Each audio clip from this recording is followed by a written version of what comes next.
Bismillahirrahmanirrahim. Assalamualaikum warahmatullahi wabarakatuh. Eee, Waalaikumsalam warahmatullahi wabarakatuh.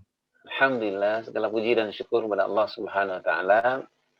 Eee, Rasa-rasanya nggak ada kalimat yang paling hebat di dalam kehidupan kita ini selain dari kita memuji dan bersyukur kepada Allah Subhanahu wa taala, karena Allah yang sudah memberikan kita nikmat yang begitu luar biasa, terutama nikmat Islam ini, nikmat iman, dan kemudian juga kita bersyukur kepada Allah Subhanahu wa taala di dalam hubungannya kita mendidik dan mengasuh anak-anak kita, Allah masih memberikan keberkahannya di dalam rumah tangga kita.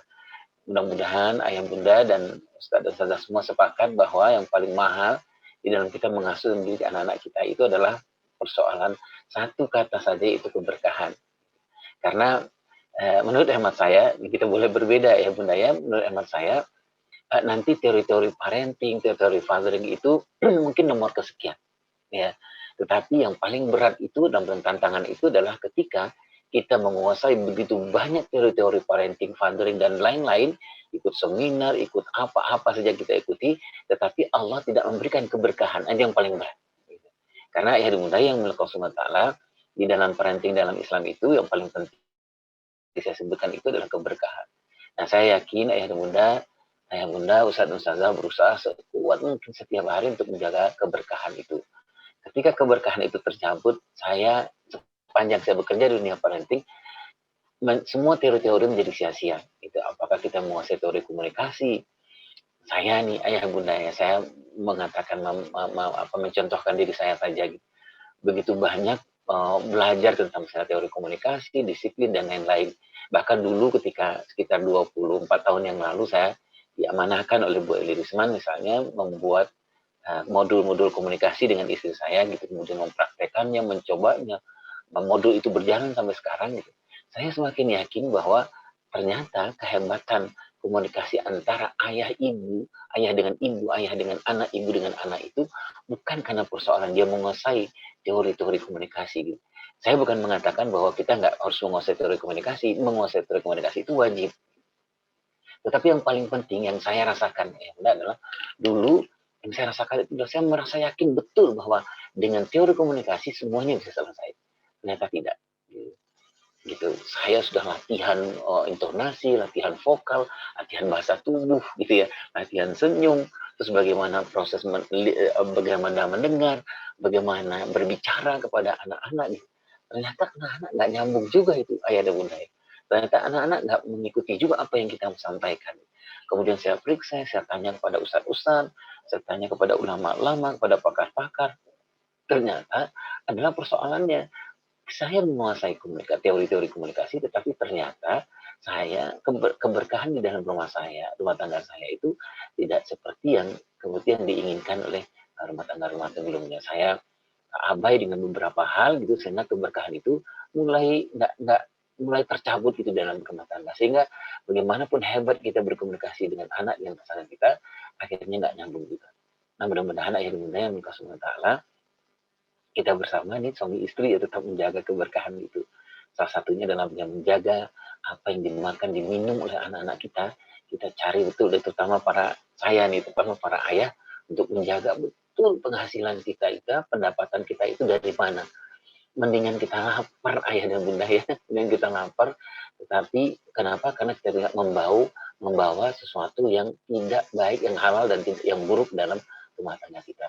Seperti yang ayah bunda ketahui bahwa ternyata makan dan minum yang tidak baik dan haram itu pengaruhnya sangat besar kepada anak-anak kita, terutama karakternya, terutama akhlaknya nanti kelak kemudian hari ketika dia mulai balik. Salat dan salam Rasulullah Muhammad Sallallahu Alaihi Wasallam, bahwa kita berdoa kepada Allah Subhanahu Wa Taala, mudah-mudahan kita dibimbing oleh Allah Subhanahu Wa Taala untuk pelan-pelan dengan semua kekurangan kita, bagaimana kita bisa mengasuh, mendidik dan mengasuh anak-anak kita sesuai dengan fitrah yang kita sedang diskusikan sekarang ini.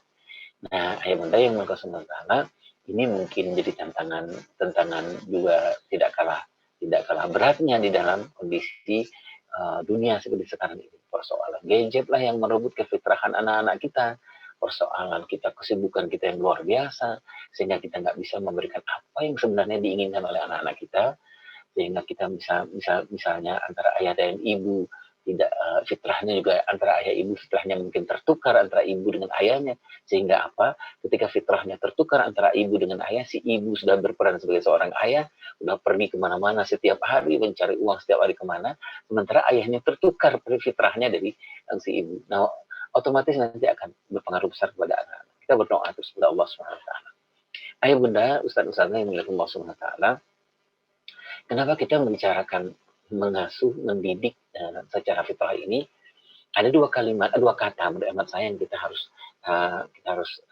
cermati betul di dalam judul yang luar biasa ini.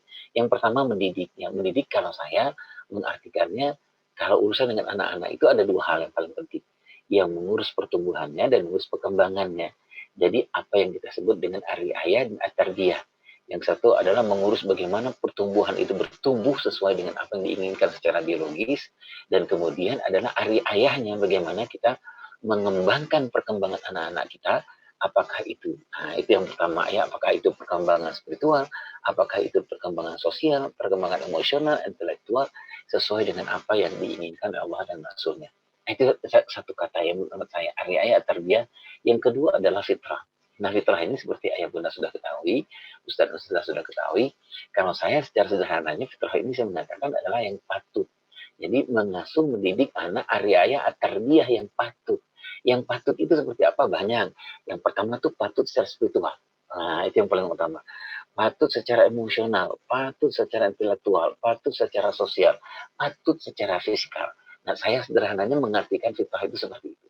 Jadi kalau nanti misalnya ada anak-anak kita yang dia sudah umur 10 tahun, 12 tahun, sudah masuk ke umur balik, tetapi dia belum bisa juga, masih diingatkan juga, masih kita marah-marah juga mengingatkan dia sholat dan lain-lain, berarti memang ada fitrah, ada ketidakpatutan di dalam pengasuhannya, terutama adalah persoalan kepatutan secara spiritual.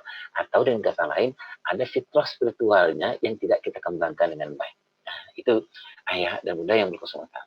Jadi kalau kita melihat dua kata di dalam satu judul yang luar biasa ini, artinya kalau saya mengatakan diri saya adalah bagaimana kita mengurus tubuh anak-anak kita, mengurus non-tubuh anak-anak kita sesuai atau patut dengan apa-apa yang diinginkan oleh Allah dan Rasulnya.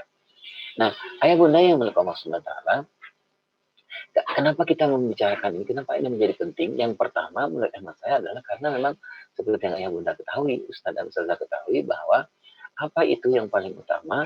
Yang utama adalah bagaimana kita nanti anak-anak kita ini, kita mengasuh dan mendidik anak-anak kita ini uh, tidak seperti yang diinginkan oleh Allah dan Rasul, seperti yang tidak diinginkan oleh Rasulnya, seperti yang tidak diinginkan Allah di dalam Al-Quran. Jadi kata Allah Subhanahu wa taala, jangan meninggalkan anak-anak yang lemah gitu ya.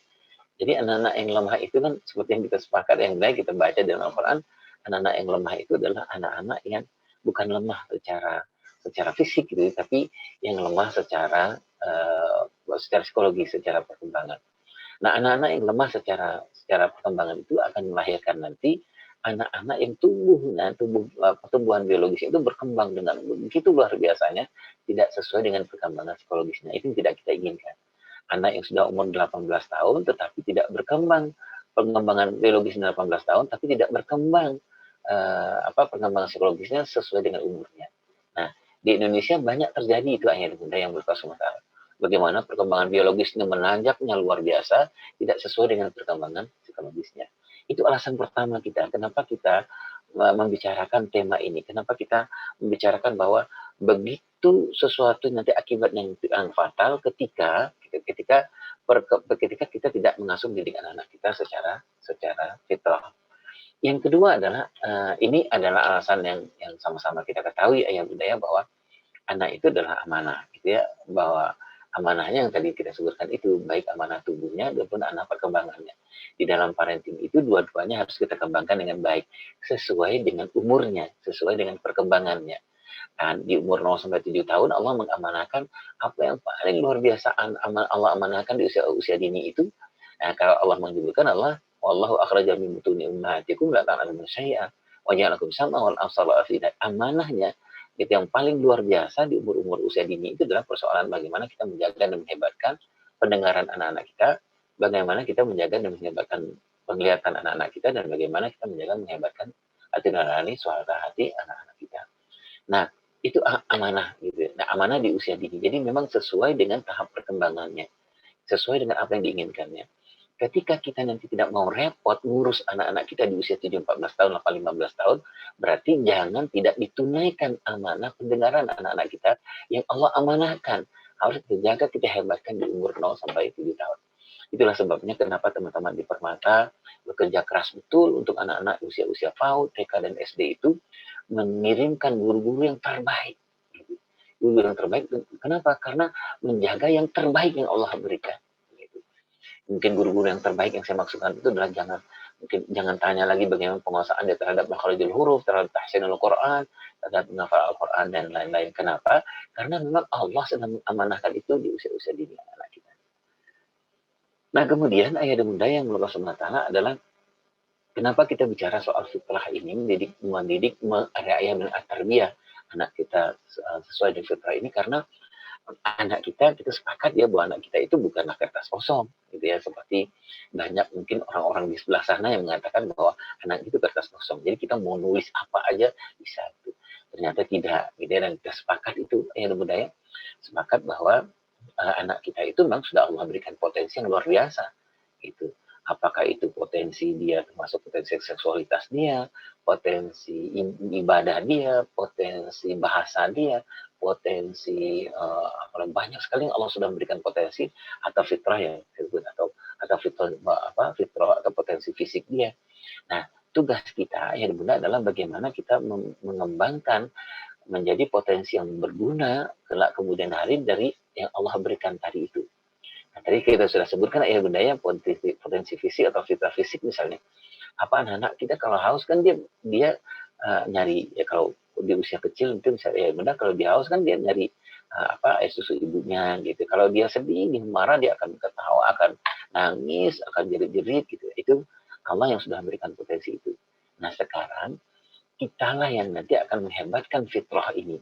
Kitalah yang akan melatih fitrah ini, kita akan menghebatkan fitrah ini, sudah barang tentu sesuai dengan tahap-tahap perkembangannya, karena di dalam pengasuhan dalam Islam itu memang semuanya itu memang harus bertahap-tahap.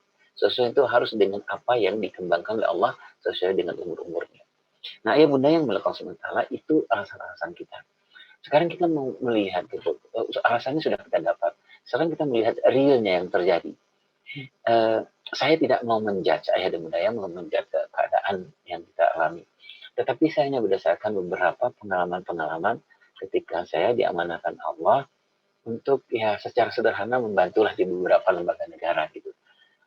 Pernah membantu di Dignas Pusat, pernah membantu di KPK, di kementerian, beberapa kementerian, dan pernah membantu juga di BNN, di Badan Narkotika Nasional.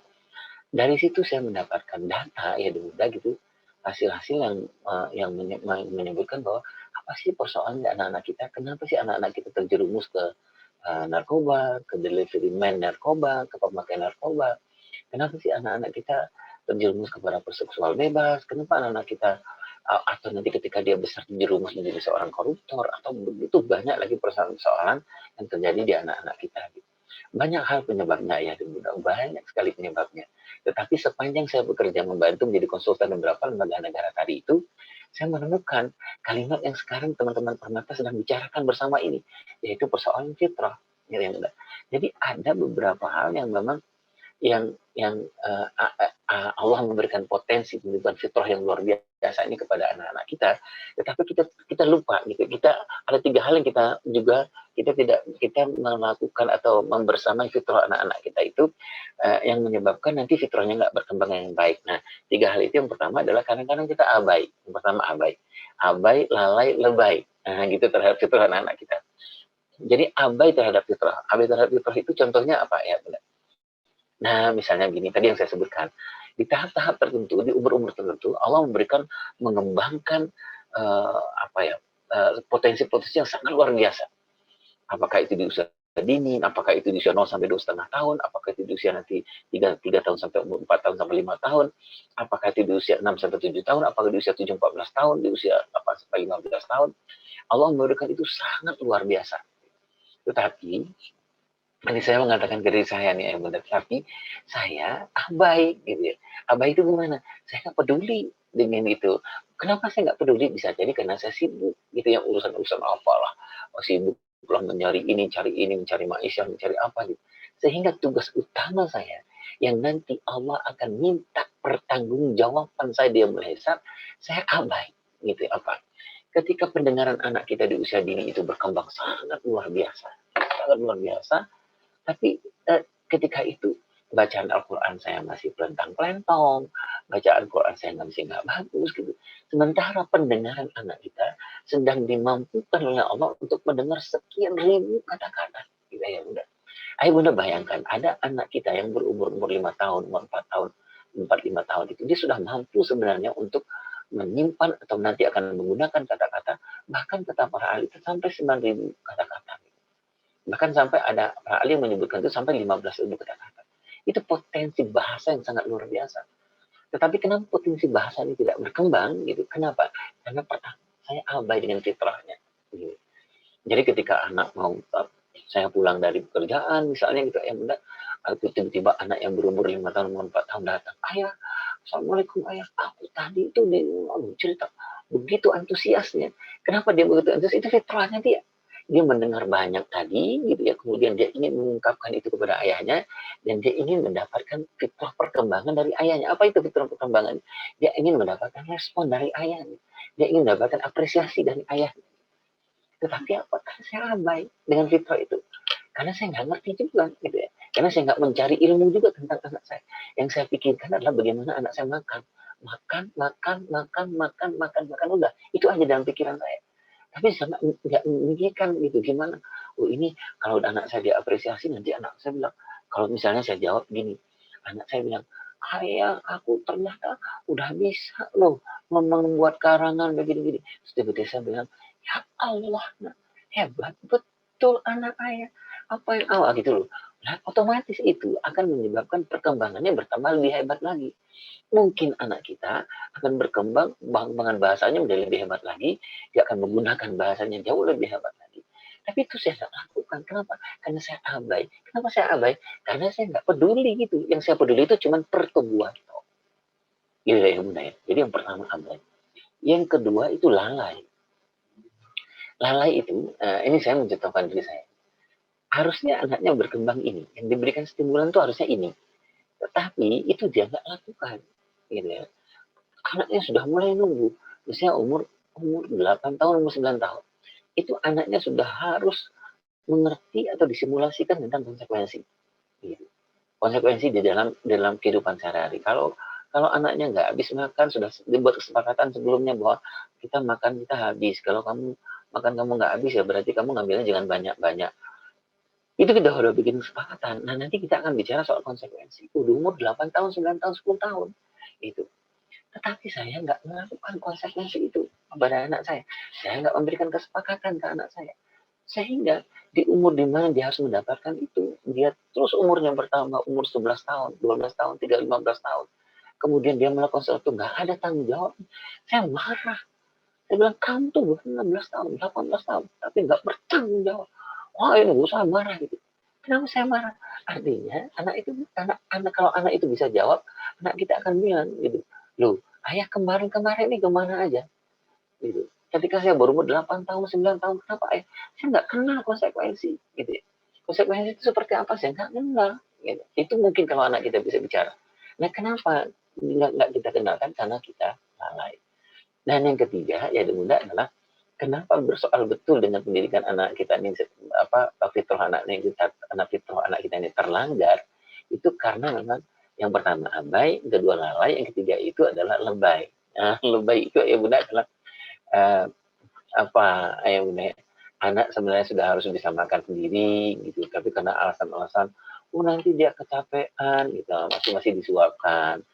Anak sudah umur kelas 5 SD, 6 SD pulang makan itu masih diambilkan makanannya, terus masih lauknya diambil, air minumnya disediakan, semua disediakan gitu, udah seperti di restoran gitu.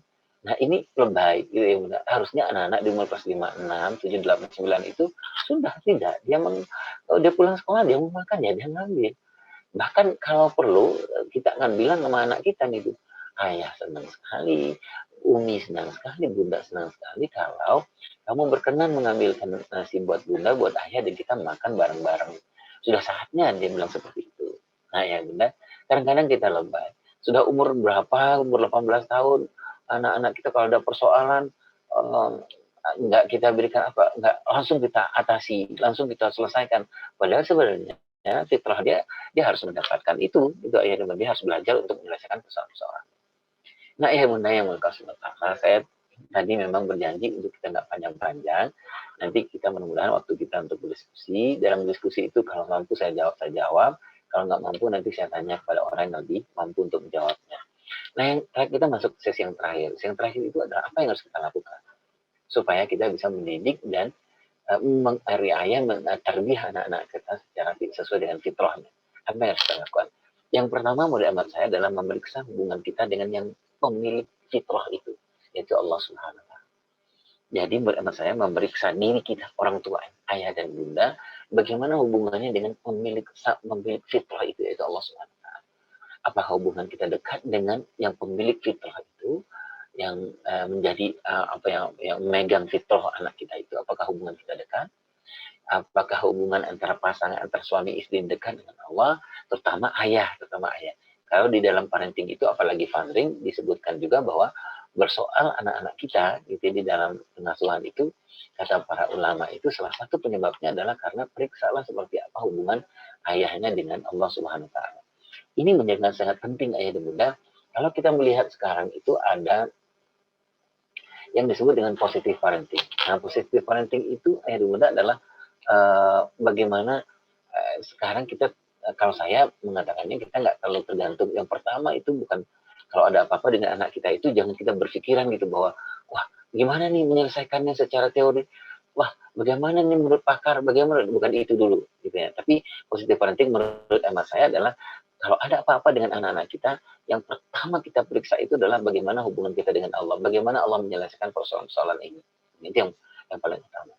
Nah, oleh sebab itu, menjadi sangat penting, ayah bunda yang berkesempatan adalah ketika kita mendidik anak-anak kita sesuai dengan fitrah itu adalah memeriksa bagaimana hubungan kita dengan sepemilik fitrah itu, sang pemilik fitrah itu. Itu yang pertama.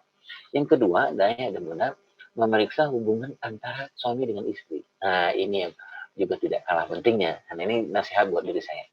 Yang pertama, apakah fitrah ayah itu, gitu ya, fitrah laki-lakinya sudah tumbuh apa enggak? Atau terkendala gitu ya. Jangan-jangan ayah itu laki-laki saja secara fisik, tapi dia nggak laki-laki secara psikologis. Gitu ya. Sehingga anaknya mendapatkan ayahnya itu ada ayahnya secara fisik, tapi ayah nggak ada ayahnya secara psikologis. Gitu.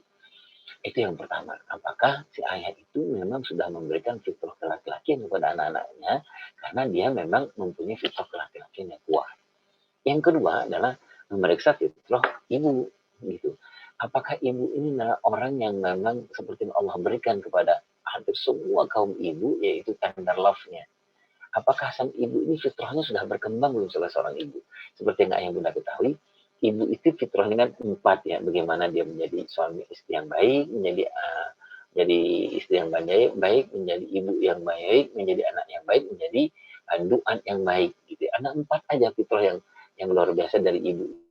Bagaimana dia di dalam dirinya itu ada potensi Bunda Maryam binti Imran, ada potensi Bunda Khadijah binti Khuwailid, ada potensi Bunda Aisyah Bunda Fatimah binti Muhammad SAW, ada fitrah Bunda Aisyah binti Muzahim istrinya Firaun. Kalau kita baca-baca buku terdekat Indonesia itu kan sebenarnya 4 saja ya, fitrah keperempuan itu kan 4 saja.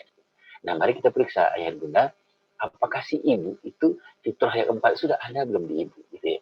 Karena apa? Kalau kita nggak punya, nanti kita akan susah untuk memberikan fitrah itu kepada memelihara fitrah anak-anak kita. Bagaimana kita memelihara fitrah anak-anak kita sementara fitrah kita ada celaknya, fitrah kita itu ada yang tidak berkembang, ada yang tidak baik.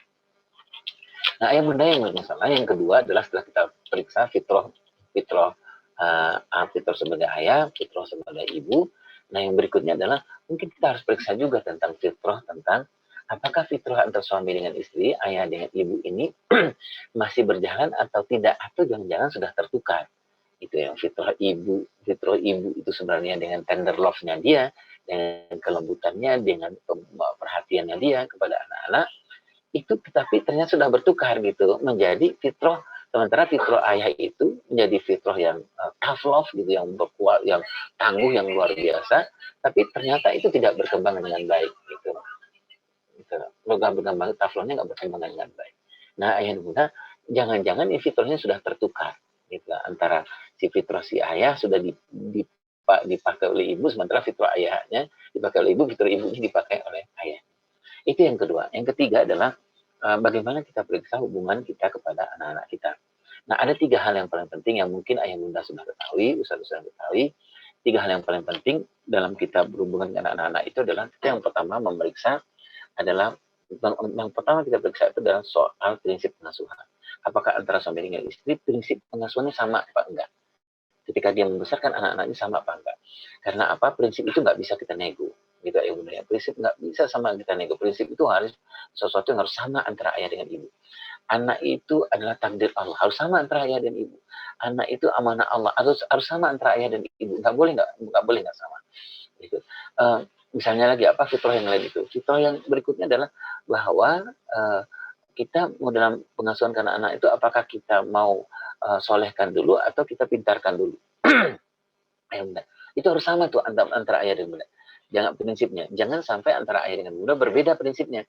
Mungkin si ayahnya mengatakan bahwa ya udah pintarkan dulu aja, sementara ibunya berprinsip bahwa solehkan dulu baru pintarkan. Itu yang pertama. Yang kedua adalah yang harus kita periksa juga adalah tentang pola pengasuhan. Ini menjadi sangat penting ayah dan bunda, karena ini berhubungan betul dengan persoalan bagaimana kita mengasuh dan mendidik anak-anak kita dalam kehidupan sehari-hari. Ya, artinya apa? Artinya anak-anak kita itu memang harus ada polanya, gitu ya. Nah, pola itu harus dibicarakan antara ayah dan ibu. Seperti ayah bunda ketahui, ustazah ketahui bahwa pola pengasuhan itu bagusnya sudah kita bicarakan, gitu ya. Setidaknya sebelum anak kita lahir. Nah, pola yang mana yang mau digunakan? Pola asuh, apakah pola asuh yang ayahnya atau pola pengasuhan dari ibunya, atau antara ayah ibunya sepakat bahwa pola pengasuhan yang ada di ayahnya nggak begitu patut untuk anak-anaknya, pola pengasuhan yang ibunya dapat tidak patut buat anak-anaknya. Jadi apa yang harus dilakukan adalah bagaimana pola pengasuhan, misalnya pola pengasuhan Islam yang disepakati dalam mengasuh anak-anak kita.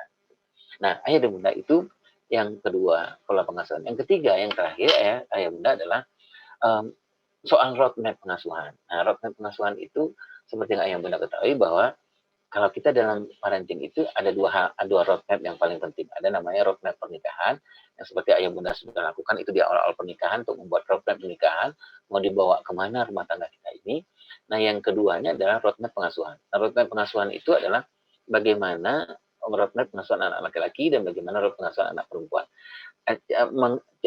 Tujuannya pengasuhan anak laki-laki seperti apa, nanti misalnya di umur 0 sampai 7 tahun anak laki-laki itu seperti apa stimulannya, 7-14 tahun seperti apa stimulannya, 15 tahun berikutnya seperti apa stimulannya, termasuk juga seperti apa kita lakukan pada anak perempuan. Karena kita sepakat bahwa anak perempuan dengan anak laki-laki pasti berbeda, ya, roadmap pengasuhan yang berbeda, cara kita memberikan stimulansinya kepada anak perempuan kita, anak laki-laki pasti berbeda. Bunda yang Allah SWT, mungkin itu dulu yang bisa saya sampaikan sebagai bahan diskusi kita. Insya Allah nanti kalau ada waktu, masih ada waktu, kita bisa diskusi. Saya mohon maaf kalau ada yang kurang-kurang. Saya minta ampun kepada Allah SWT. Mudah-mudahan pertemuan kita ini punya berkah. Assalamualaikum warahmatullahi wabarakatuh.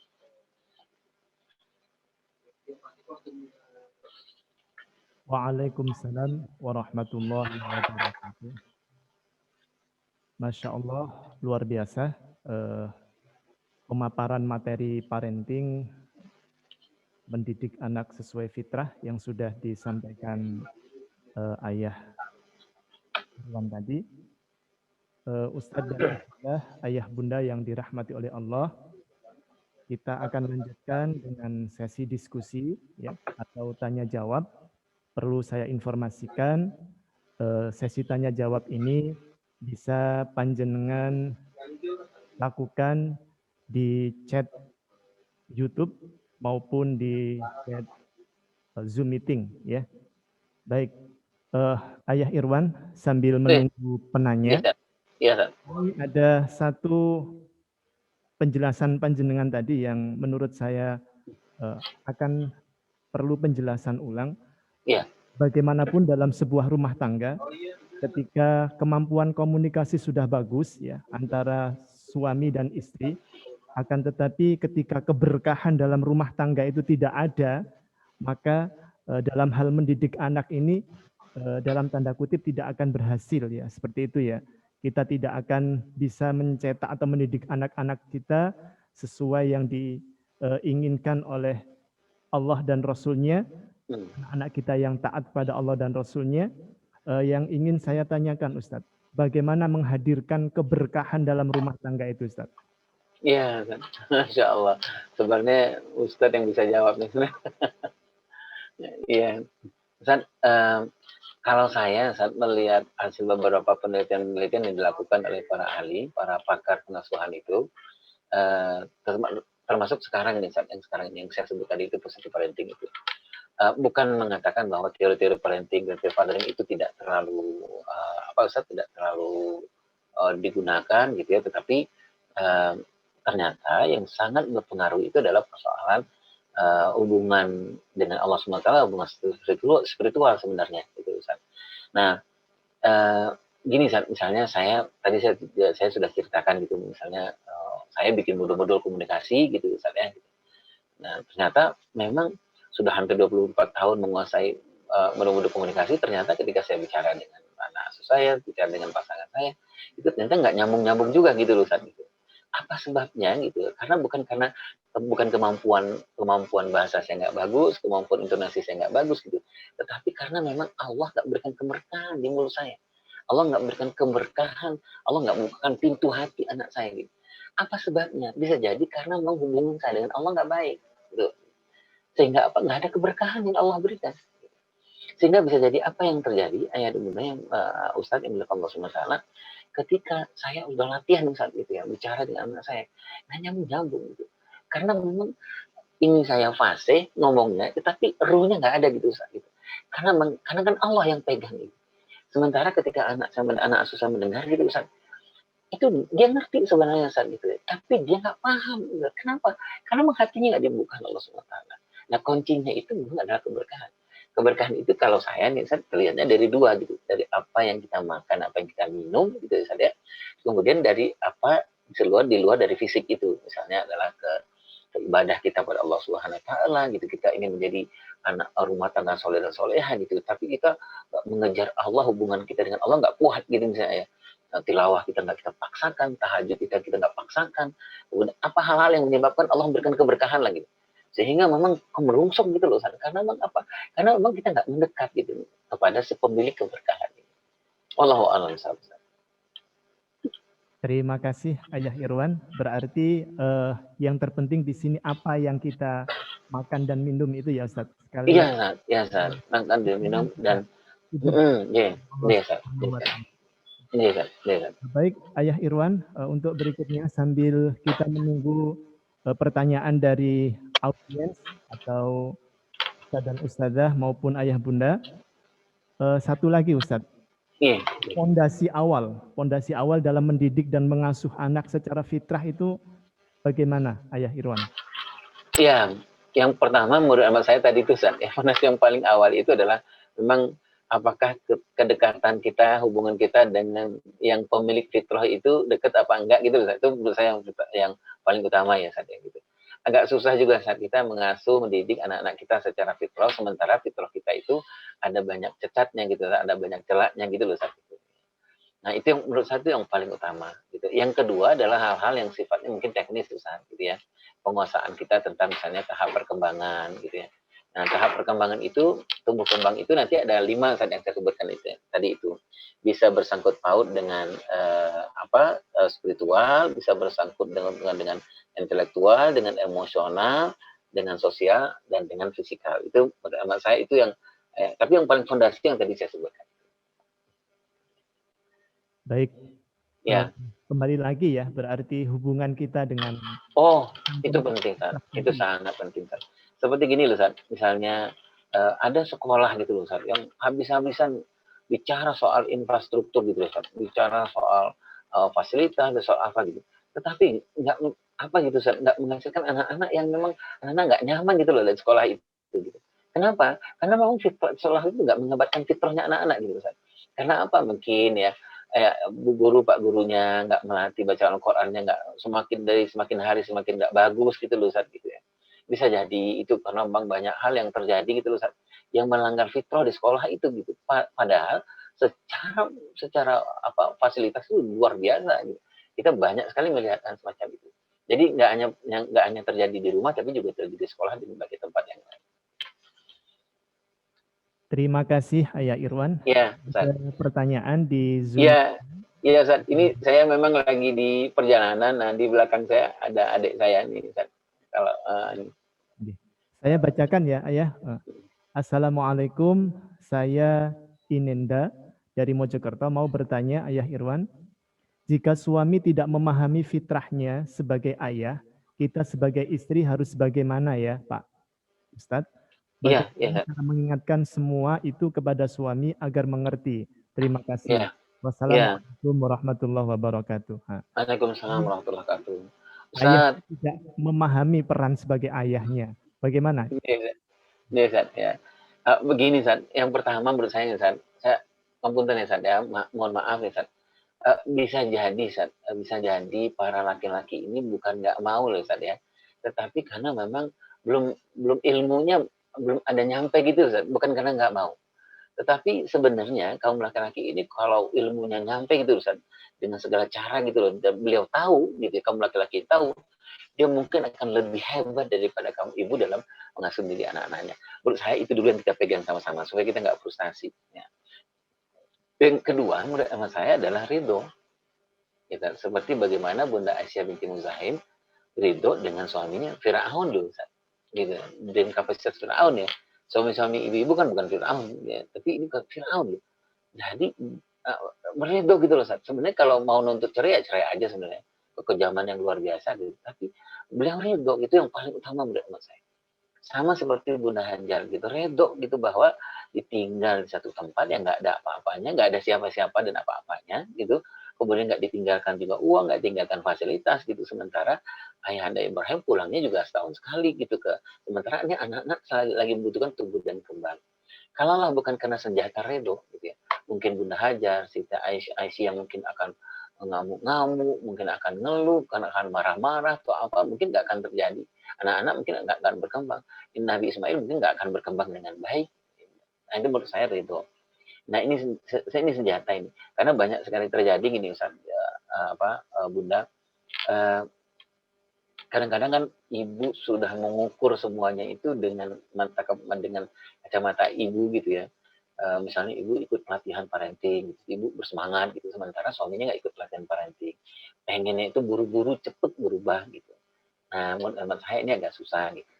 Ini yang kedua. Jadi yang pertama itu adalah bagi kita positive thinking terhadap suami gitu bahwa suami ini bukan karena nggak mau, itu tetapi karena dia nggak tahu. Gitu. Alasan nggak tahu itu banyak, Ustaz. Alasan nggak tahu itu bisa jadi karena memang ilmunya nggak nyampe. Gitu. Bisa jadi karena memang banyak hal yang terjadi gitu karena dia nggak tahu, nggak ada jembatan ilmu, nggak ada waktu, gitu, nggak ada kesempatan untuk belajar gitu bagaimana fitrah seorang laki-laki ayah itu. Nah yang kedua adalah ridho. Ridho ini penting sekali. Menurut anak saya contohlah Bunda Hajar, Bunda Siti Aisyah gitu. Menurut saya ridho. Karena memang dengan ridho itu mungkin akan banyak jalan keluar yang Allah berikan. Nah yang ketiga menurut anak saya adalah ini ikhtiar kita. Ikhtiar kita dalam maksud saya adalah bagaimana kita ikhtiar ini kita harus perhatikan betul perkembangan psikologi seorang laki-laki. Seorang laki-laki itu nggak bisa gampang berubah. Harus dengan jalan yang agak lebih panjang dulu bahwa baru kita bisa memasukkan itu. Nah, kalau saya mengusulkan kepada Bunda, bacalah buku tentang kisah Ummu Sulaim. Ummu Sulaim itu adalah salah satu masterpiece komunikasi bagaimana seorang istri membicarakan sesuatu yang berat kepada suaminya. Ummu Sulaim itu kan nggak langsung bicara ya, ketika anak beliau meninggal, satu-satunya anak beliau, kan nggak langsung bilang ke Abu Talha bahwa anakmu meninggal, gitu ya. Kan nggak seperti itu. Tetapi beliau melakukan berbagai langkah gitu yang tepat cara, tepat waktu, tepat nada gitu. Baru beliau bicara kepada Abu Talha kepada suami beliau. Nah, menurut hemat saya, 3 hal ini penting kita lakukan. Yang pertama adalah yang tadi itu, harus pertama melihat suami itu dengan positif parenting dulu, menurut positif thinking dulu, menurut nama saya. Ya, jangan ukur sepatu suami itu dengan sepatu kita, pasti akan kecewa. Gitu. Jadi bukan dia nggak mau, tapi karena dia nggak tahu. Yang kedua, ridho. Ridho ini memang adalah pekerjaan paling berat. Tetapi ini adalah langkah yang sangat luar biasa, akan menentukan apakah nanti kita bisa membersamai suami kita, memberikan enrichment kepada suami kita atau tidak. Yang ketiga adalah usaha-usaha yang tadi, usaha secara teknis itu. Nah, teknis itu dicontohkan oleh Ummu Sulaim kepada Abu Talha. Gitu. Nah, bagaimana Ummu Sulaim berbicara dengan Abu Talha ini, memang sudah terlihat. Ini juga digunakan oleh para ahli-ahli komunikasi suami istri di barat gitu, ayah bunda yang melakukan Allah SWT. Cara-caranya Ummu Sulaim ini menjadi masterpiece bagaimana membicarakan itu pada sesuatu yang berat kepada suami. Nah, Ustaz, menurut saya 3 langkah ini yang mudah-mudahan menurut anak saya bisa kita lakukan pelan-pelan. Di samping memang kita terus berdoa, berharap untuk kepada Allah, tambah dengan tilawah, tambah dengan infak, tambah dengan banyak hal. Mudah-mudahan Allah mengizinkan dan memudahkan suami kita terbuka hatinya untuk kembali kepada fitrah sebagai seorang laki-laki, sebagai seorang ayah. Allahu a'lam. Baik, demikian Bunda jawaban dari Ayah Irwan.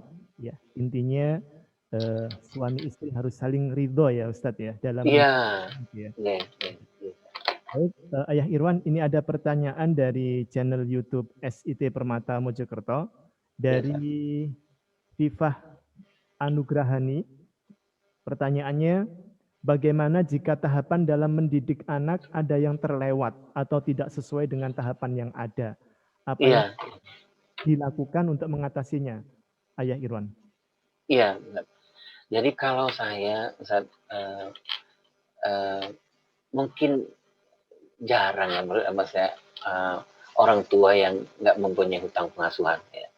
Karena ayah bunda yang melepas mutawah bisa jadi kita ini baru tahu tentang teori-teori parenting ini setelah anak kita besar. Bisa jadi ayah bunda ya. Sehingga ketika anak sudah umur 8 tahun, kita nggak tahu gitu bahwa dulu harusnya di umur 5 tahun kita harus menstimulankan itu kepada anak kita gitu. Tapi karena memang banyak hal, karena ilmu nggak sampai ke kita gitu, atau karena memang kita sibuk, atau karena hidayah itu belum datang pada kita. Jadi bunda yang berkata sementara menurut amat saya tetaplah optimis gitu bahwa bunda bukan sendiri gitu, banyak sekali. Saya mengalami hal yang sama, mungkin saya lebih berat dari bunda gitu.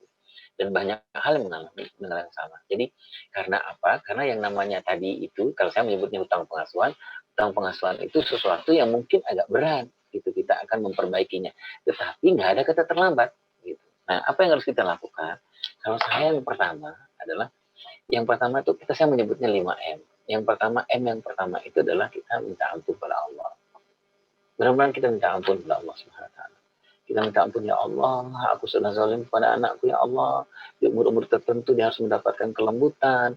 Ya Allah, di umur-umur kecil dia harusnya mendapatkan kasih sayang ibunya, mendapatkan bonding dari ibunya, sementara saya bekerja, ya Allah. Sementara saya nggak tahu apa yang saya kerjakan.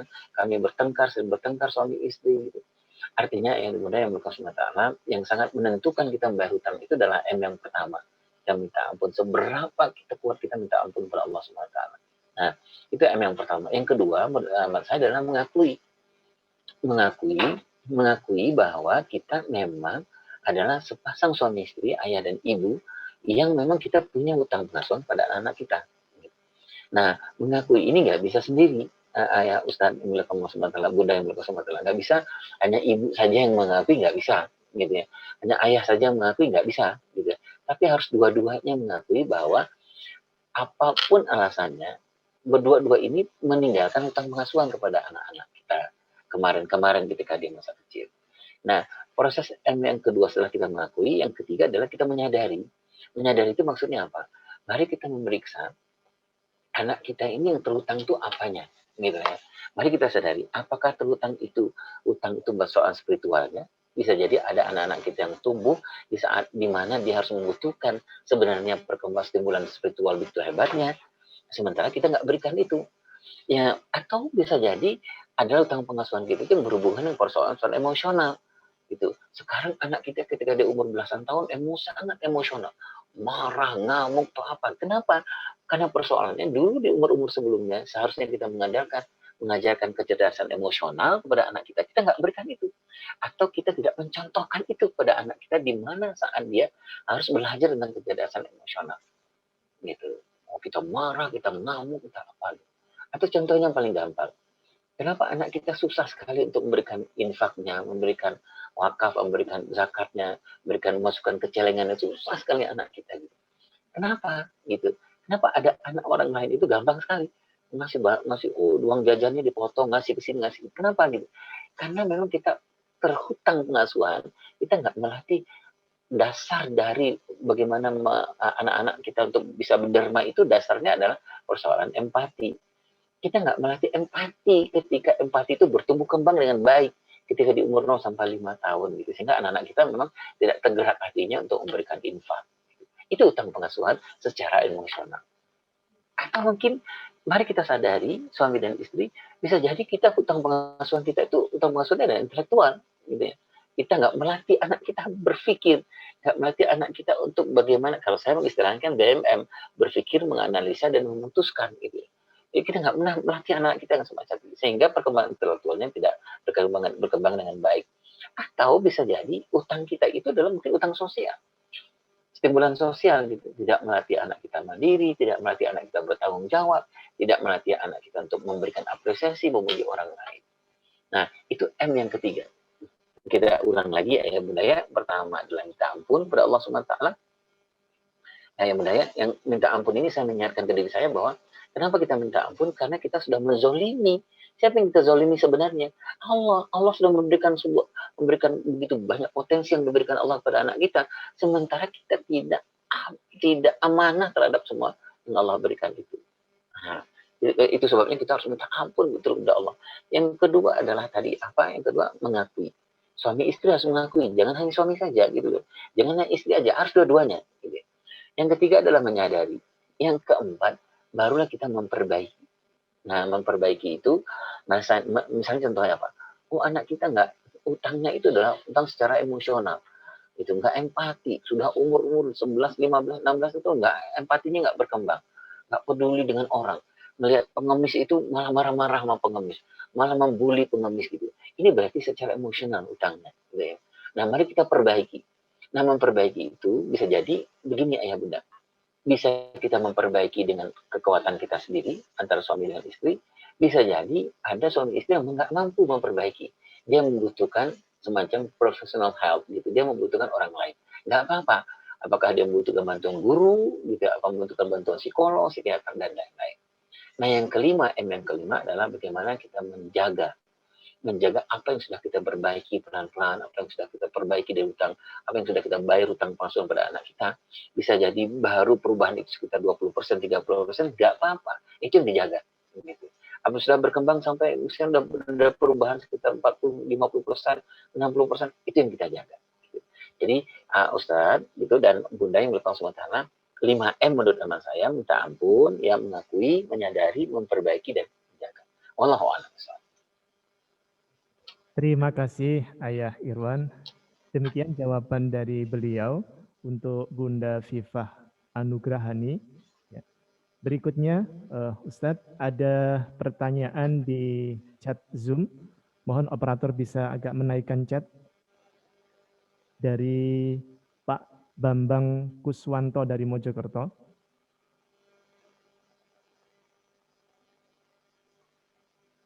Iya, San. Baik, saya bacakan dari Pak Bambang Kuswanto. Alhamdulillah, ilmu yang luar biasa bermanfaat. Saya mau tanya Ustadz, saat ini masalah yang paling sulit adalah menghindari handphone. Ya. Apalagi di era pandemi ini, handphone juga diperlukan untuk pembelajaran siswa daring ya. Yeah.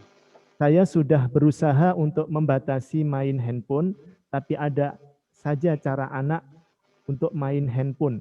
Mungkin Ustadz punya trik atau pengalaman cara mengatasi perkembangan main handphone ya, terutama fitrah anak kan memang suka ya permainan yang ada di handphone. Bagaimana, Ripun? Iya, iya, San. Jadi yang pertama menurut hemat saya ini persoalan kita sama-sama nih tadi. Jadi kita mari rubah sekarang ini bukan jadi persoalan, tapi menjadi tantangan deh, gitu. Jadi tantangan. Kalau persoalan terus malah rumit itu persoalan. Ini tantangan deh, tantangan. Yang menurut hemat saya tantangan itu yang pertama adalah fitrahnya anak seperti yang Ustaz sebutkan tadi loh, Ustaz. Gitu. Fitrah anak itu dinamis. Seneng gitu, seneng ya. Di handphone itu ya cepat tuh saat bergeraknya cepat gitu, seneng gitu. Ya, Sementara gitu anak-anak kita melihat abinya, melihat ayahnya itu nggak dinamis, monoton, kaku gitu loh, gitu. Kaku ya. Nah sekarang kita secara fitrah pasti dia akan milih yang dinamis daripada memilih yang monoton gitu, yang kaku, yang apa gitu. Itu satu. Yang menurut saya, ayah bunda yang utang subhanahu mari kita perbaiki fitrah kita gitu ya. Supaya kita bisa menghebatkan fitrah anak-anak kita. Loh, fitrah anak-anak kita tuh dinamis. Lah berarti bapak ibunya nggak boleh kaku-kaku gitu loh, belajar terus gitu loh Pak ya. Misalnya kalau mengapresiasi anak gitu, nggak boleh, oh Abi, aku tadi udah bisa nulis ini. Abinya jawab, Alhamdulillah, Allahu Akbar. Wah iya ini nggak sesuai sama fitrah anak gitu loh. Abinya cuma ngomongnya kaku, Alhamdulillah, Subhanallah, Allahu Akbar. Nggak sesuai dengan fitrahnya anak. Gimana kalau abinya belajar gitu, si anaknya bilang, Bi, aku tadi udah bisa loh nyari. Anak itu saking gembira itu matanya kodak kecil gitu loh saat gitu. Nafas itu menggak gitu loh. Oh, aku udah bisa gini nih. Loh, itu kan fitrahnya anak. Nah, sekarang bagaimana kalau ayahnya juga bilang, ya Allah, Allahu Akbar. Yes, Allahu Akbar. Habis tenangnya anak Habib. Oh begitu loh Ustaz gitu ya. Nah, setidak-tidaknya Ustaz, kita sudah bikin koneksi. Tidak-tidaknya kita sudah membuat medan magnet di badan tubuh kita sehingga apa-apa anak tuh lengket sama kita gitu loh Ustaz gitu ya. Ya. ada apresiasi ya Ustadz ya. Iya, Ustaz, dia gitu. Jadi menurut amat saya yang pertama bicara soal gadget ini yang pertama adalah periksa koneksi. Gitu. Seperti apa koneksi ayah dan ibu dengan anak-anak? Apa koneksinya sebagai seorang hakim? Apakah sebagai seorang jaksa? Apakah sebagai seorang penuntut? Apakah seorang apa? Gitu. Nah, menurut saya perihal koneksi ini, itu. Nah, karena koneksi ini sangat menentukan, itu. Kalau ayahnya itu, wah dinamis gitu, ayah suka mengapresiasi apa gitu, berarti koneksinya bagus ya. Ibunya kalau melihat anaknya itu nggak lihat yang pertama tuh salahnya. Ini kan kadang-kadang ibu kalau apa-apa ngelihat anak tuh salahnya dulu. Jalan miring sedikit tuh salah. Nah, ini kenapa nih? Lo kok jalannya miring? Kok jalannya miring? Lah anak-anaknya kan boleh, jalan miring kan nggak beda ya Zat. Mungkin anaknya lagi coba gini-gini, gini-gini loh Zat, nggak apa. Gitu. Nah, menurut saya koneksi itu penting. Gitu. Banyak anak-anak kita yang memang dia lari ke tempat yang lain itu, kenapa? Karena nggak ada koneksi dengan ayah dan ibunya. Nah, menurut saya koneksi itu sangat penting. Nah, yang berikutnya ya mudah-mudahan menurut saya adalah memang perlu kesepakatan. Nah, kesepakatan itu menurut saya adalah antara sekolah dengan orang tua. Nah, contohnya sederhana gini loh, Sat. Ketika saya yakin lah teman-teman di Permata dan teman-teman yang lain, insya Allah, ketika dulu kita mengenalkan daring ini kepada anak-anak kita, belajar online ini, kita kan memang sudah memperhitungkan fitrahnya anak-anak. Gitu. Misalnya begini, kita sudah bisa, misalnya proses durasi daringnya anak-anak kita, misalnya kelas 1, kelas 2, kelas 3, itu kan berbeda dengan anak kelas 4, 5, 6. Nah, kalau saya sederhananya, saya mohon maaf kalau saya salah. Gitu kita sekolah dan orang tua sudah kita sepakati. Misalnya kalau anak-anak yang kelas 1, kelas 2, kelas 3 itu berapa lama dia tatap mukanya gitu loh. Dan nggak boleh lebih dari 20 menit gitu. Harusnya sekitar 10 menit, 15 menit istirahat gitu. Nah istirahatnya nggak boleh duduk. Anak-anak mungkin harus bergerak kemana. Nanti dia balik lagi gitu. 15 menit lagi, nyambung lagi, istirahat lagi gitu. 15 menit. Yang jadi susah itu adalah yang tadi saya sebut itu saat gitu. Tiga-tiganya kita langgar ini abai terhadap fitrah, lalai terhadap fitrah, lebay terhadap fitrah gitu. Lah fitrahnya anak-anak kelas 1, kelas 2, 3 itu nggak bisa belajar daring ke 1 jam. Nggak bisa gitu. Oh ya duduk, nama nggak bisa. Orang fitrahnya nggak bisa seperti itu gitu. Nah apa yang terjadi gitu? Yang memang dia nggak suka gitu loh saat itu. Nah, nah itu yang kedua menurut saya pasti ada kesepakatan. Anak kelas 4, 5, 6 toh berbeda juga. Aturan-aturannya berbeda. Berapa lama anak kelas 4, 5, 6 itu? Bagian-bagiannya berapa lama? Nah, kemudian menurut saya adalah di rumah bikin kesepakatan. Kalau anak-anak yang sudah kelas 4, 5, 6, kesepakatannya sudah boleh berujung dengan konsekuensi. Itu loh, Sat. Harus ada menurut saya loh, Sat, ya. misalnya bikin kesempatan, kapan belajar, kapan daring itu digunakan, kapan gadget itu digunakan. Menurut saya itu harus ada kesepakatan. Dan kalau kena ke 456 jangan sampai tidak punya konsekuensi, karena anak-anak di umur itu secara fitrah dia berhak untuk mendapatkan konsekuensi karena dia sudah bertumbuh kan sudah mulai balik gitu. Nah secara teknis teman-teman dari Permata lah yang lebih tahu saja secara teknisnya. Menurut aman saya 3 hal yang penting itu ya, yang harus dimiliki oleh orang tua. Yang pertama adalah koneksi. Jadi menurut saya connection before correction. Jadi sebelum kita mengkoreksi anak-anak kita, nggak boleh loh dari ini jam segini loh, nggak bilang gitu. Tapi periksa dulu koneksi kita gitu loh. Jangan-jangan koneksi kita dengan anak-anak kita selama ini sebagai jaksa, sebagai hakim, sebagai penuntut tok gitu loh saat gitu ya. Tapi tidak sebagai sahabatnya. Allahu a'lam. Menarik diskusi kita, Ayah Irwan.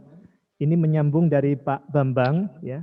Tadi yang bertanya terkait trik untuk bermain handphone.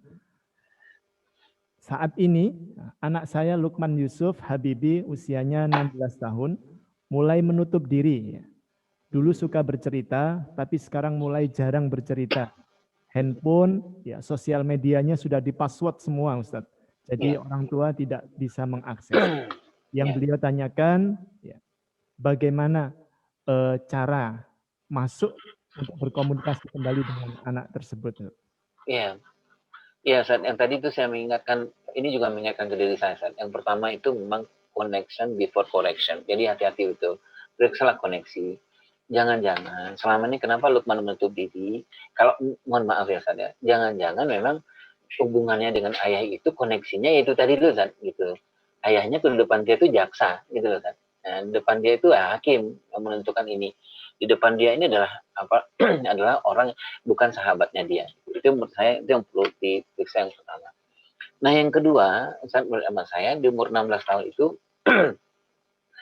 kalau dengan anak laki-laki itu udah saatnya kita memang bikin semacam kesepakatan dengan anak laki-laki. Kalau saya bilang berikan ruang kepada anak laki-laki untuk menjadi shadow-nya ayah. Gitu. Jadi bukan hanya sekedar anak perlakuan sebagai anak, tapi sebagai asistennya ayah. Karena anak laki-laki di umur itu yang sudah dia inginkan itu dia membutuhkan betul tanggung jawab di umur 16 tahun, di umur 18 tahun itu. Anak laki-laki ketika diberikan tanggung jawab itu, apa yang tumbuh di dalam diri dia adalah pride, adalah harga diri, dan itu mahal sekali Ustaz gitu. Nah, siapa dia akan dekat dengan siapa yang dia memberikan harga diri kepada anak laki-laki. Nah, kemudian kalau saya mengusulkan ayah bunda, anak-anak kita, tunggu anak laki-laki ke atas itu, satu hal yang paling penting itu adalah traveling, adalah bersafar.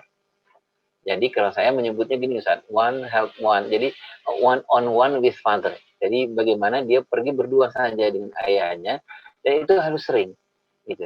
Kalau itu bersafar ya, bersafar ya. Bisa jadi apakah 2 hari 1 malam gitu, pergi dengan ayahnya. Gak usah ngomong banyak-banyak, tetapi dia dengan ayahnya itu sudah melalui banyak challenge, banyak tantangan di dalam kehidupan dia 2 hari 1 malam itu, dan disitulah lahir kedekatan itu dengan ayahnya. Jadi kalau saya bilang talk less do more, jangan terlalu banyak ngomong gitu ya kepada anak-anak laki-laki. Tapi yang dia butuhkan anak laki-laki adalah bagaimana sosok ayahnya. Itu bagaimana ayahnya menyelesaikan masalah, bagaimana ayahnya berhadapan dengan sebuah persoalan, dan itu mengadanya dengan lewat bersafar. Nah, di luar negeri yang saya tahu itu untuk menghebat hubungan anak laki-laki dengan ayah itu yang disebut dengan one on one with father, itu pergi bersafar dengan ayah. Allahu a'lam bishawab, Ustaz. Baik, terima kasih Ayah Irwan atas penjelasannya. Baik, semakin menarik diskusi terkait tema yang kita angkat pada pagi hari ini, yaitu mendidik anak sesuai fitrah. Ayah Irwan, ini ada pertanyaan dari channel YouTube dari Deka Anjaria. Mohon izin bertanya, Bismillah, roadmap perkembangan anak secara fitrah itu seperti apa, Ustadz? Mungkin ada contoh dari Ustadz. Terima kasih. Jadi kan fitrahnya anak itu 2 ya, Ustadz ya. Jadi bagaimana dia dikembangkan anak laki-laki dan anak perempuan pasti berbeda. Itulah sebabnya kenapa kita di Permata, di sekolah-sekolah kita, kenapa kita memikirkan betul bahwa misalnya anak-anak kelas 3, kelas 4 itu kita sudah memikirkan betul tentang fitrah seksualitasnya, fitrah perkembangannya gitu. Karena anak stimulan anak laki-laki dan perempuan terutama di umur-umur kelas 3, 4 SD, 4 SD ke atas itu sudah sangat berbeda. Oleh sebab itu, kenapa misalnya di Permata itu kita memikirkan betul bagaimana olahraganya anak kelas 4 ke atas gitu, apa campur apa enggak gitu kan. Di kelas itu dicampur apa enggak gitu ya, karena pasti akan berpengaruh kelak kemudian hari. Nah, hal-hal yang semacam itulah yang kita sebut dengan roadmap gitu kan Ustaz. Jadi ini anak umur segini, anak laki-laki itu mau stimulannya seperti apa gitu. Anak 0 sampai 7 tahun, 0 sampai 6 tahun itu stimulannya seperti apa? Anak laki-laki pasti berbeda gitu kan. Nanti anak-anak yang berumur 7 sampai 14 tahun itu stimulannya pasti berbeda gitu. Nah, biasanya kita bagi dua ya Ustaz. 7 sampai 10 tahun, 10 sampai 15 tahun. Anak laki-laki dengan anak perempuan pasti berbeda gitu ya. Anak laki-laki itu yang dia butuhkan itu adalah bagaimana stimulan kelaki-lakiannya. Itu di dalam roadmap-nya. Jadi kalau ada anak yang berumur 8 sampai umur 15 tahun, kalau dia sekolah, berarti dia butuh guru laki-laki yang laki-laki banget gitu loh, Ustaz. Gitu ya. Karena dia membutuhkan kelaki-lakian di umur itu. Itu roadmap-nya. Yang jadi persoalan adalah ketika anak laki-laki, anak perempuan kita di umur 8 sampai 15 tahun tidak mendapatkan kelaki-lakian gitu ya. Di rumah dia nggak mendapatkan kelaki-lakian dari ayahnya, di sekolahan dia nggak mendapatkan guru laki-laki yang laki-laki gitu loh, Ustaz. Sehingga nggak sesuai dengan roadmap. Nah, jadi Bunda Deka, kalau menurut saya contohnya adalah anak laki-laki itu roadmap-nya apa? Ujung-ujungnya dia harus menjadi, kalau salah satu rujukan kita membesarkan anak laki-laki kan kepada keluarga Ayahanda Ibrahim gitu ya Ustaz ya. Kalau anak perempuan kepada keluarga Ayahanda Imran. Nah, ujungnya seperti apa ya? Seperti Ismail atau Ishak itu ujungnya gitu. Nah, sekarang mari kita buat garis lurus, ujungnya kita sudah dapat Ismail dan Ishak ujungnya. Nanti anak-anak kita profilnya akan seperti Ismail. Nah, nanti 0 sampai 7 tahun apa yang harus kita lakukan? Sesuai dengan tahap perkembangannya, sudah barang tentu. Yang tadi saya sebut 7 sampai 10 tahun apa? 14 sampai 10 sampai 15 tahun apa? 15 tahun sampai 21 tahun, 23 tahun seperti apa? Itu roadmap-nya. Roadmap-nya udah kita buat dan sudah ada rujukannya. Gitu. Innallaha astafa Adam wa Nuhan wa ala Ibrahim wa ala Imran. Itu rujukannya roadmap. Gitu. Nah, demikian juga rujukan roadmap ini tidak hanya berlaku di rumah, tapi berlaku di sekolah, gitu ya Bunda ya. Nah, anak perempuan juga kita rujukannya apa? Salah satu rujukan kita mengasuh anak perempuan itu kepada keluarga Imran, gitu. Artinya memang nanti kalau kita melihat anak perempuan kita, nanti ujungnya seperti apa? Seperti Maryam kan, seperti Khadijah kan, seperti Fatimah kan, seperti Aisyah kan. Nah, bagaimana menghebatkan supaya dia menjadi Maryam? Sudah barang tentu, kita lihat 0 sampai 7 tahun apa yang kita lakukan?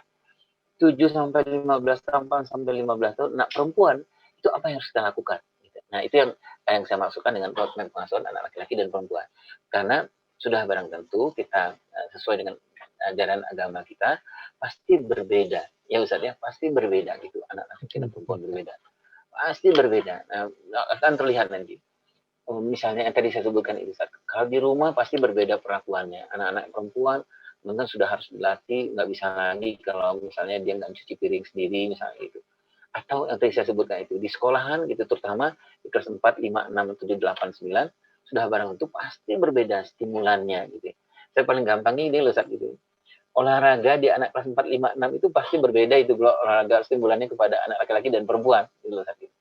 Karena kan itu beda banget stimulannya apa, hormonnya berkembangnya juga luar biasa di umur-umur itu gitu loh saat itu.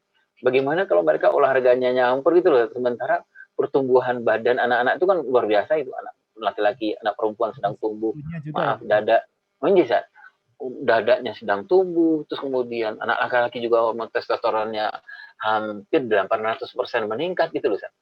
Nah, akan berbahaya kalau sekolah nggak ngerti tentang roadmap pengasuhan gitu loh, gitu ya. Nanti anak-anak kita akan nyimpen terus, Ustaz.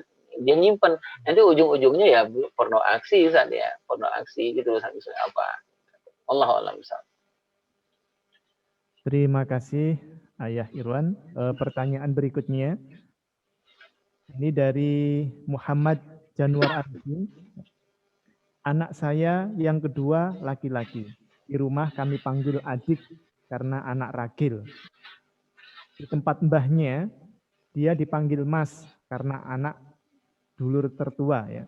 Sebaiknya bagaimana Ustadz? Karena anak kami jadi ngalem. Iya. Anak tadi jadi ngalem. Iya, Ustaz. Mas Yanuar, kalau saya sudah harus bikin kesepakatan dari mbahnya dan kita. Gitu. Itu yang saya sebut tadi Ustaz, persoalan pola pengasuhan. Artinya memang bagaimanapun nanti akan bertanggung jawab di depan Allah itu kan kita, bapak dan ibunya, gitu. Artinya memang harus kita yang menentukan, gitu. Apakah itu mbahnya atau apa gitu, itu mbahnya harus ke kita, gitu. Dia akan bikinkan kesepakatan. Kalau mbahnya pengennya nggak enak-enak aja saat yang nyaman-nyaman gitu sama mbahnya gitu, tapi kan nggak bisa, gitu. Dengan hal semacam itu nggak bisa. Kalau saya satu bikin kesepakatan, nah kesepakatan itu ada aturan-aturannya. Nah, mau tidak mau pasti memang ini agak susah saat ngomong sama mbah itu pasti susah gitu. Tapi ya harus dicoba karena nanti pengaruhnya kepada anak-anak kita. Apalagi anak-anak ini berkembangnya kan see and do gitu. See and do itu apa yang dia lihat, apa yang dia kerjakan. Itu nanti akan diingat di bawah sadarnya dia gitu loh. Allah a'lam. Oke, terima kasih Ayah Irwan. Demikian tadi Bapak Januar Arifin ya. Perlu ada kesepakatan ya antara Iya, Ustaz. si mbah tadi dengan orang tuanya terkait Iya. pengasuhan atau memanggil anak ragil tadi ya. Iya. Biar ada kesesuaian. Baik, ini ada tanggapan dari Pak Bambang ya. Masya Allah, terima kasih solusinya Ayah Irwan. Memang selama pandemi, setelah pandemi saya jarang jalan-jalan berdua dengan anak-anak laki-laki saya. Insya Allah akan saya mulai lagi jalan-jalan dengan anak-anak saya. Oke, semoga bisa segera dilakukan ya, Bapak Bambang, agar tadi keterbukaan dengan si ya bisa segera terpenuhi atau bisa segera direalisasikan seperti itu. Baik, ayah, bunda, ustadz dan ustadzah yang dirahmati oleh Allah, tetap kami buka sesi tanya jawab atau diskusi pada hari ini. Kita akan lanjutkan pertanyaan berikutnya. Ini Ayah Irwan, langkah-langkah mendidik anak sesuai fitrah itu bagaimana Ayah? Iya, kalau saya maaf Ustaz, kalau yang pertama menurut saya adalah kita seperti yang disampaikan Rasulullah SAW, memang mendidik mengasuh anak itu kan memang harus ada rujukan gitu. Kalau nggak ada rujukannya itu susah. Nah, rujukan yang pertama itu seperti apa yang diinginkan oleh Allah dan Rasulullah SAW. Artinya memang parenting itu memang harus parenting nabawiyah gitu. Harus ada rujukannya gitu. Jadi umur segini itu harus apa yang dilakukan. Itu yang pertama, Ustaz. Harus dari Ustaz, ya. Ada yang dicontoh. Iya, gitu, Ustaz. Nah, itu yang pertama. Yang kedua menurut saya adalah memang ada rujukan yang kita pegang. Kalau saya mengistilahkannya tahap perkembangan, Ustaz. Jadi ada buku tahap perkembangan yang kita baca sama-sama, suami dan istri, gitu loh, Ustaz. Jadi yang susah kan gini, Ustaz. Kita antara suami dan istri nggak punya buku perkembangan di rumah, gitu loh, Ustaz. Jadi kita nggak tahu ini anak mau diapakan, gitu loh, Ustaz. Gitu. Nggak tahu gitu perkembangannya seperti apa, nggak tahu. Khawatirnya nanti malah uji coba kan, gitu lah. Sementara anaknya yang sedang berkembang tuh ini, gitu lah. Ini misalnya nih, yang sedang berkembang tuh pendengarannya, gitu loh. Sementara suami dengan istri nggak tahu bahwa yang berkembang tuh pendengarannya, malah yang distimulan tuh yang lain, gitu loh. Gitu. Nah, menurut saya, yang paling gampang itu adalah kalau mau secara virtual periksa di rumah. Punya nggak buku tahap perkembangan gitu loh. Kalau ada buku tahap perkembangan sesuai yang diinginkan, berarti ada rujukannya gitu loh. Gitu. Ada yang berkembang. Supaya apa? Supaya jangan salah-salah gitu loh. Jangan salah-salah. Yang seperti teman-teman Permata juga sepakati bahwa yang namanya ngasuh itu kan nggak boleh by accident ya. Harusnya kan by design. Gitu. Jadi harus ada desainnya. Itu harus ada kesepakatan. Itu mungkin Ustaz. Allahu a'lam. Oke, terima kasih Ayah. Berikutnya ini terkait tadi yang paparan dari Ayah Irwan, teknik komunikasi tadi ya di dalam keluarga yang sesuai fitrah terhadap putri kami yang berusia remaja 16 tahun. Ustaz. Bagaimana Ustaz? Ya, kalau sudah umur belasan tahun itu dua Ustaz yang paling harus kita kuasai. Yang pertama adalah keterampilan mendengar agar anak perempuan remaja kita mau berbicara. Nah, itu penting Ustaz. Gitu. Jadi kan nanti kalau para ahli itu menyebutkan kemampuan, iya, Zat. Jadi kemampuan mendengar itu nanti kan terbagi, Zat. Ada namanya kemampuan mendengar, ada kemampuan mendengarkan, gitu Ustaz, gitu. Ada kemampuan memberikan respon, gitu loh Ustaz. Nah, sebenarnya anak perempuan kita di umur-umur itu, dia kan sedang membutuhkan gini loh, Ustaz. Misalnya pinjamkan kuping ayah bunda 70%, mulut ayah bunda 30%, gitu. Kadang-kadang kita kebalik, Ustaz, gitu. Kita meminjamkan mulut kita justru 70%, kuping kita 30%. Jadi kebalik gitu loh, Ustaz. Padahal anak-anak umur-umur itu sedang ingin didengar gitu loh, Ustaz, gitu. Betul, betul. Dia pinjam kuping aja gitu loh, Ustaz, pinjam kuping. Gitu. Nah, artinya memang kalau saya, Ustaz, punyailah, latihlah keterampilan mendengar, gitu loh, Ustaz.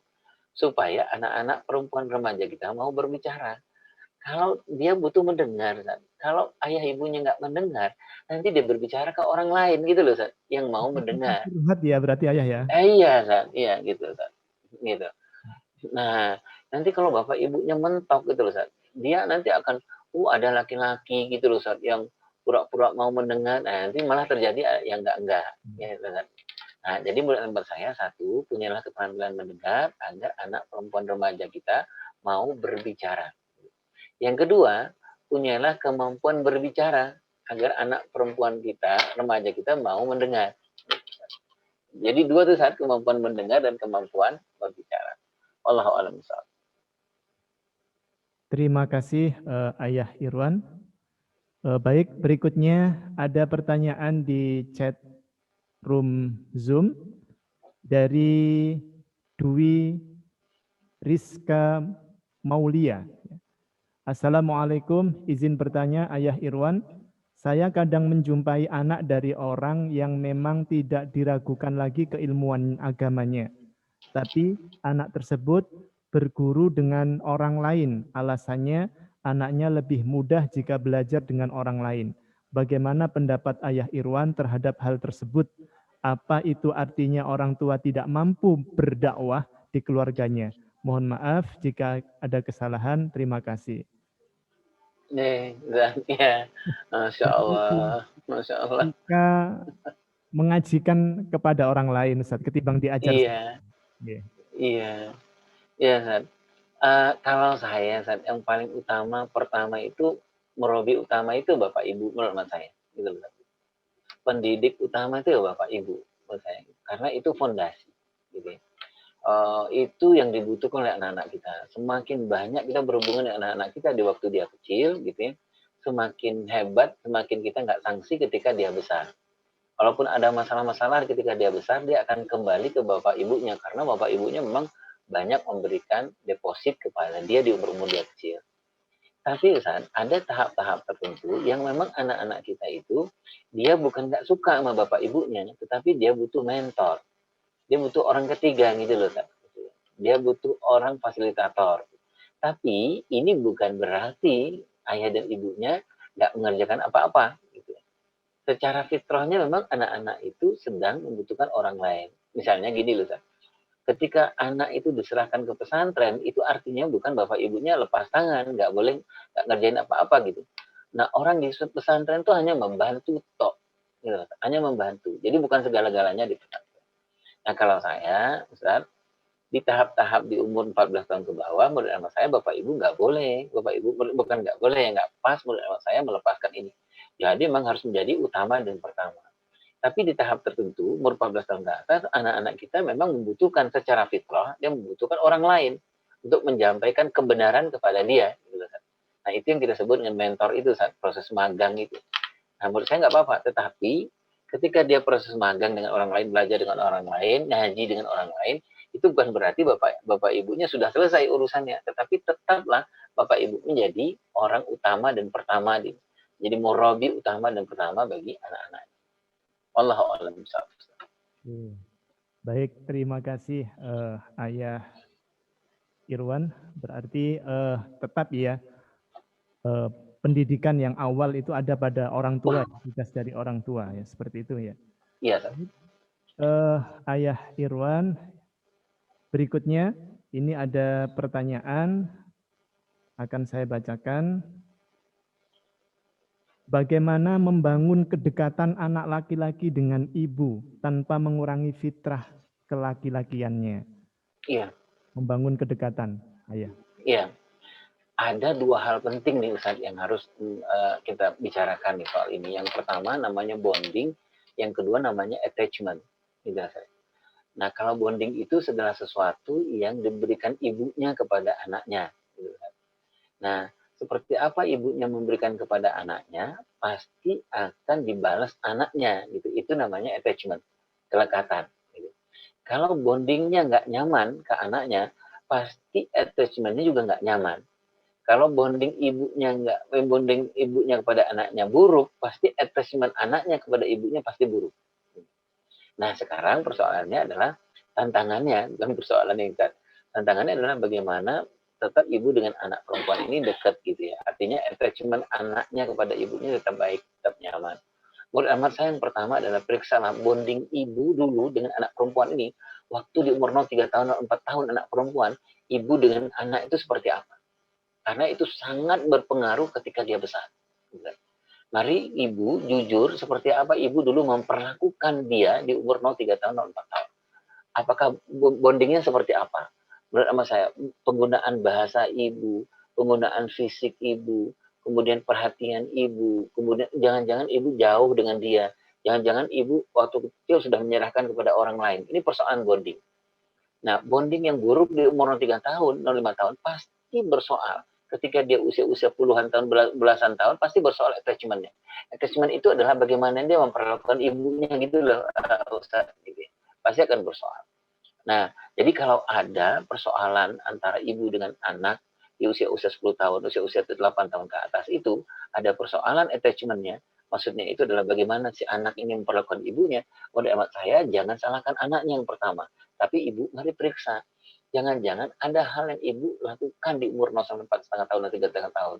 Menurut hemat saya mungkin ada bonding yang buruk yang ibu lakukan. Nah, apa yang harus kita lakukan? Yang pertama, perbaiki itu. Mungkin anak kita kurang perhatian, dulu anak perempuan, kurang pelukan, atau kurang patapan, atau kurang kasih sayang, atau kurang kelembutan, itu yang harus kita selesaikan. Itu yang harus kita benahi, yang kita berikan pada anak perempuan kita. Nah, ayah bunda yang berkasumat harap, agak susah kalau kita nggak menyelesaikan persoalan bonding ini. Sebab tadi yang saya menyebutkan, bonding attachment sangat berpengaruh kepada apa yang diterima anak-anak kita di usia 0 sampai 3 tahun sampai 4,5 tahun. Wallahu a'lam. Oke, baik. Terima kasih Ayah Irwan. Ini tadi yang cukup menarik bagi saya terkait teknik komunikasi dengan remaja ya, anak kita yang sudah usia remaja. Tadi Ayah menjelaskan kemampuan mendengar dan kemampuan berbicara ya. Kemampuan mendengar itu ada 3 tadi ya, mendengar, mendengarkan, kemudian memberi respon dari pendengaran atau pembicaraan tadi. Perlu yang saya tanyakan Ayah Irwan, perbedaan dari mendengar dan mendengarkan itu bagaimana Ayah? Dari kalau mendengar, kalau mendengar itu biasanya global, Sat. Global. Jadi secara keseluruhan nih, Sat. Gitu. Jadi kalau mendengar itu, misalnya anak perempuan lagi bicara dengan kita, anak remaja kita gitu. Misalnya Ustadz lagi pegang laptop atau lagi pegang handphone gitu ya. Ustadz stop handphonenya, stop laptopnya, kemudian Ustadz melihat ke anak kita, anak perempuan kita, gitu loh Ustadz. Itu mendengar, kita secara global, gitu ya. Tetapi kalau mendengarkan, itu kita sudah mulai Ustadz mengambilkan hal-hal penting dari pembicaraan anak kita, gitu loh Ustadz. Jadi hal-hal penting. Sebab kalau kita tidak mendengarkan, kita susah untuk melakukan yang ketiga, Ustadz. Apa itu? Memberikan respon dari apa yang kita dengarkan, gitu loh Ustadz. Kadang-kadang kita nyampur, Ustadz, gitu ya. Jadi anak ngomong apa, kita responnya apa gitu loh, Ustaz. Gitu ya. Nah, itu ini sering disebut dengan orang the art of listening itu, Ustaz. Seni mendengar itu. Jadi susah. Anak-anak itu kan yang dia tunggu itu, Ustaz. Yang dia tunggu itu kan apa responnya. Gitu. Seperti apa respon yang dilakukan ayah dan ibu. Makanya memang para ahli komunikasi membagi 3, gitu, mendengar, mendengarkan dan memberikan respon apa yang kita dengar. Gitu, Ustaz. Allahu a'lam. Jadi urutannya mendengar secara keseluruhan atau global, kemudian mendengarkan secara detail, baru kemudian respon ya dari pendengar pembicaraan tadi itu ya, Ayah. Iya, Zat. Jadi kalau ayah ibunya tidak mendengarkan itu, Zat, itu anak-anak akan kecewa, Zat. Nanti responnya salah. Bagi anak itu penting, Zat. penting sekali gitu loh. Nanti malah anak perempuan ini ngomong sama dia, udah kemana-mana gitu loh, Ustaz. Sementara bapaknya responnya malah malah apa gitu loh, Ustaz. Itu Ngomongnya A, kecewa. responnya B gitu ya aja ya? Iya, Ustaz, gitu. Itu kecewanya luar biasa, Ustaz. Nah, biasanya kata para ahli, the art of listening itu perlu dilatih ya, Ustaz, gitu ya. Perlu dilatih gitu. Mendengar itu perlu dilatih.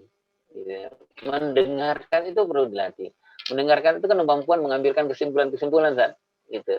Underline gitu, Ustaz. Ah, ini perlu direspon, ini perlu apa. Gitu, Ustaz.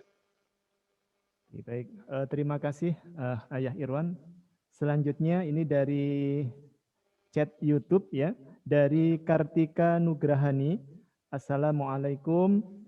Putra saya laki-laki usia 5 tahun, Ayah Irwan.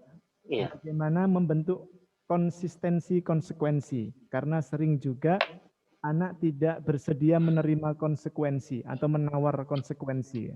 Terima Iya. kasih. Ya, Bunda Kartika, jadi umur-umur segitu memang belum kita bicarakan konsekuensi yang mutlak, gitu ya. Kita baru bicarakan pembiasaan. Itu konsekuensi mutlak itu baru kita lakukan ketika dia berumur 10 tahun ke atas. Nah, ketika dia sudah mulai balik, gitu kan. Jadi waktu dia memais 7 sampai 10 tahun, kita masih mengenalkan, mensimulasikan konsekuensi. Nah, kalau di anak umur yang tadi 5 tahun masih pembiasaan-pembiasaan. Jangan bicara konsekuensi, nanti malah nggak tumbuh, nggak ini. Umur Tahapnya itu ya. masih, iya, gitu. Jadi nanti malah anak kita trauma itu saat kalau di umur 5 tahun udah. Jadi pembiasaan aja saat pembiasaan. Kalau dia makan tangan kiri, kita bilang tangan kanan, nak, gitu. Kalau dia berlari, kita bilang lebih bagus berjalan, nak, kita contohkan.